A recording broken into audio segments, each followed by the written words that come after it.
ইতিহাসের চরম সংকটময় মুহূর্ত পার করছে ভারতের সেভেন সিস্টার্সের রাজ্য মণিপুর। জাতিগত সহিংসতায় আবার উত্তপ্ত ভারতের মণিপুর রাজ্য। হামলা পাল্টা হামলা আর সহিংসতায় ক্রমশ দাবানলের মতো উত্তেজনা ছড়াচ্ছে ভারতের মণিপুর রাজ্যে। আবারও কাঁপছে মণিপুর। উত্তাল এই অঞ্চলে পথে নেমে এসেছে স্বাধীনতাকামী মণিপুরবাসী। ভারতের উত্তর পূর্বাঞ্চলীয় মণিপুর রাজ্যের জিরিবাম এবং বিষ্ণুপুর জেলায় একের পর এক ড্রোন এবং রকেট হামলার ঘটনায় তীব্র আতঙ্ক ছড়িয়ে পড়েছে। আবারও উত্তপ্ত হয়ে উঠেছে ভারতের মণিপুর। গেল কয়েকদিনে দফায় দফায় গুলি, বোমা বিস্ফোরণ, ড্রোন এমনকি ক্ষেপণাস্ত্র হামলা পর্যন্ত হয়েছে সেখানে। ভারতের উত্তর পূর্বাঞ্চলীয় অঞ্চল মণিপুরে মেইতেই এবং কুকি সম্প্রদায়ের মধ্যকার সংঘাতে রাজ্যটিতে উত্তেজনাপূর্ণ পরিস্থিতি বিরাজ করছে। পার্বত্য চট্টগ্রামে এই যে কুকি চীন বিদ্রোহী গোষ্ঠীর নামে যা হয়েছে, ভারতের খপ্পরে পড়বে এবং বাংলাদেশের স্বাধীনতা সার্বভৌমত্ব বেশ সংকটাপন্ন হবে। বাংলাদেশ ও ভারতের সুসম্পর্ক আগের মতোই বজায় থাকবে বলে মন্তব্য করেছেন অর্থ বিষয়ক উপদেষ্টা ডক্টর সালেউদ্দিন আহমেদ। ভারতের সঙ্গে চলমান প্রকল্প নিয়ে কোনো সংকট নেই, এটা অর্থ উপদেষ্টা বলছেন। অর্থাৎ ভারতীয় হাইকমিশনার তাকে পুঙ্খানুপুঙ্খভাবে ব্যাখ্যা করেছেন এবং আশ্বস্ত করেছেন, যার প্রেক্ষিতে অর্থ উপদেষ্টা এখন বলছেন যে ভারতের সঙ্গে চলমান প্রকল্প নিয়ে কোনো সংকট নেই। ব্রাহ্মণবাড়িয়ার আশুগঞ্জ নদীবন্দর থেকে আখাউড়া স্থলবন্দর পর্যন্ত 4 লেন মহাসড়ক প্রকল্পের কাজ বন্ধ হয়ে গেছে। প্রকল্পে ভারতীয় ঠিকাদার ও নির্মাণ শ্রমিকরা নিরাপত্তাহীনতার কারণে দেশে ফিরে যাওয়ায় গত 5 আগস্ট থেকে কাজ বন্ধ। এতে দুর্ভোগ। আসসালামু আলাইকুম দর্শক, সবাই কেমন আছেন? আশা করি অনেক অনেক ভালো আছেন। সুপ্রিয় দর্শক শ্রোতা, দেশে এবং প্রবাসে, দূরে এবং কাছে যে যেখান থেকে আজকের এই ভিডিওটি দেখার জন্য প্লে করেছেন, সবাইকে আন্তরিক শুভেচ্ছা, অভিনন্দন। সুপ্রিয় দর্শক শ্রোতা, শুরু থেকে কয়েকটি ভিডিও ক্লিপের অংশ দেখেছেন, সবগুলো ভিডিও একে একে দেখাবো। দর্শক, আজকের এই সবগুলো ভিডিও দেখার জন্য অবশ্যই ধৈর্য সহকারে দেখতে হবে। গুরুত্বপূর্ণ কিছু ভিডিও আছে, খুবই ইম্পর্টেন্ট। একে একে সবগুলো ভিডিও আপনাদের সাথে শেয়ার করব। দর্শক, আজকের এই ভিডিও নিয়ে কয়েকটি কথা বলবো, ধৈর্য সহকারে কথাগুলো শুনবেন। সুপ্রিয় দর্শক শ্রোতা, শুরু থেকে যে ভিডিও ক্লিপটা দেখেছেন, ইনি বলতেছে সরকারি দলের এক মন্ত্রী ছিল, যখন আমাদের 5 আগস্ট ছাত্র আন্দোলনের চাপে পড়ে সাবেক প্রধানমন্ত্রী পালিয়ে গেছে প্রতিবেশী দেশে ভারতে, সেই ভারতে সে নরেন্দ্র মোদীর কাছে যে বিভিন্ন ধরনের মন্তব্য করতেছে সোশ্যাল মিডিয়াতে আমরা দেখতে পেরেছি। প্রিয় দর্শক শ্রোতা, এই সাবেক মন্ত্রী বলেছিলেন 2013 5 মে যে শাপলা চত্বরে যে হেফাজতে ইসলামকে যেভাবে নির্মূল করেছিল, ঠিক একইভাবে এই 5 আগস্টের ছাত্রদেরকে এভাবেই নির্মূল করার জন্য প্ল্যানিং করেছিল। ইতিমধ্যে আজকের এই ভিডিওতে আমরা জানতে পেরেছি, এই তথ্য দিয়েছে সাবেক এই মন্ত্রী। আপনারা ইতিমধ্যে তার মুখ থেকে শুনতে পারবেন।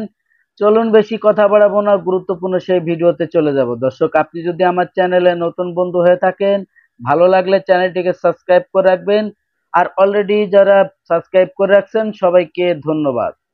দর্শক, ভারতের যে কয়েকটি ভিডিও ক্লিপ দেখাইছি, এর মধ্যে ভারতের 7 সিস্টার নিয়ে খুবই গুরুত্বপূর্ণ আলোচনা আছে। চলুন আগে সেই গুরুত্বপূর্ণ ভিডিওটি দেখি, যে সাবেক আমাদের সেই মন্ত্রী কি বলেছিল আমাদের এই 5 আগস্টের ছাত্র আন্দোলনকে কেন্দ্র করে, এবং কিভাবে তার পুলিশ বাহিনীকে সে প্রতিহত করার জন্য সাধারণ নিরীহ মানুষের, নিরস্ত্র মানুষকে উপরে গুলি চালিয়েছিল।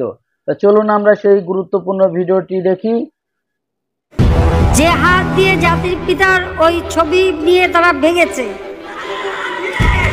তাদের যা উপযুক্ত করা উচিত সেটা করতে হবে। কিন্তু যিনি আমাদের জাতির পিতা, যে আইন আছে, সেখানে হাত দেবে এত সাহস কোত্থেকে পেল? জাতির পিতার ছবি নিয়ে অপমান করেছে, এত সাহস কোথা থেকে পাই আমি জিজ্ঞাসা করি।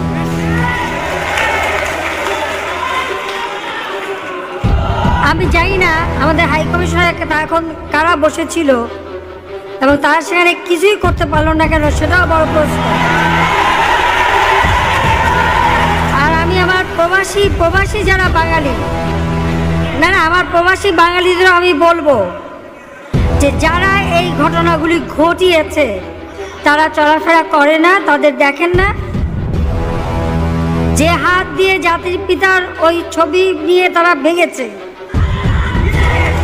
তাদের যা উপযুক্ত করা উচিত সেটা করতে হবে।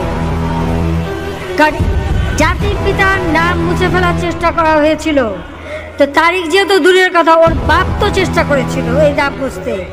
ওর বাপও চেষ্টা করেছে, মাও চেষ্টা করেছে, তারা কি পেয়েছে নাম বুঝতে? পারে নাই। ইতিহাস কখনো কেউ চাপা দিতে পারে না।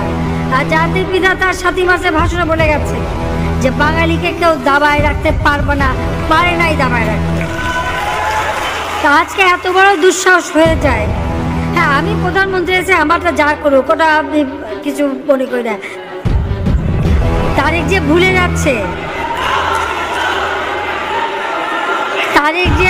যাচ্ছে যে তার মা দুর্নীতি করে জেলে গেছে। সুপ্রিয় দর্শক শ্রোতা, এতক্ষণে আপনারা যে ভিডিও ক্লিপটা দেখেছেন আশা করি হয়তো আপনাদের ভালো লেগেছে। প্রিয় দর্শক শ্রোতা, আপনাদের ভিডিওটি যদি ভালো লেগে থাকে অবশ্যই আপনার মূল্যবান মতামত কমেন্ট বক্সে কমেন্ট করে জানাবেন।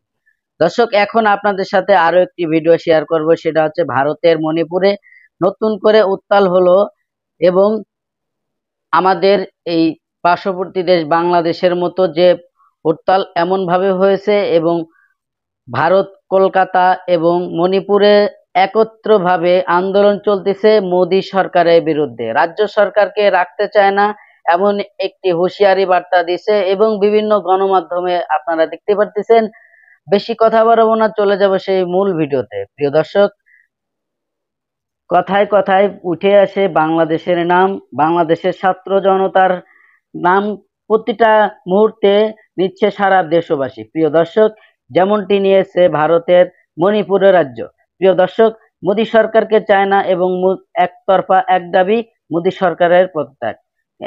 কেন এবং কিসের জন্য এবং মোদী সরকারকে চাচ্ছে না এবং 7 সিস্টার কি এখন মোদী সরকারের আন্ডারে থাকতেছে কি থাকতেছে না, আজকের এই মহান গুরুত্বপূর্ণ ভিডিওতে অবশ্যই আপনারা জানতে পারবেন। তো চলুন বেশি দেরি না করে সেই গুরুত্বপূর্ণ ভিডিওটি দেখি।